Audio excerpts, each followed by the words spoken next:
bu dee yow nee nga yow nit nga lan ngay jox tey jeunesse bi ñi nga xamante ne. est-ce que man dama Covid 19 woon. je suis plus rapide.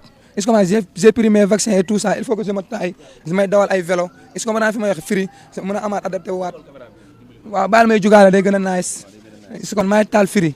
mais lan ngay liggéey instant bii nii. instant bii nii musique la artiste la jaayatuma bon toxatuma bon je me concentre sur l'hip hop j'ai laissé tout ça voilà H24 ici c'est Bella Fall qui va gagner ici y a que les généraux est-ce que man fi may waxee et des mecs de test.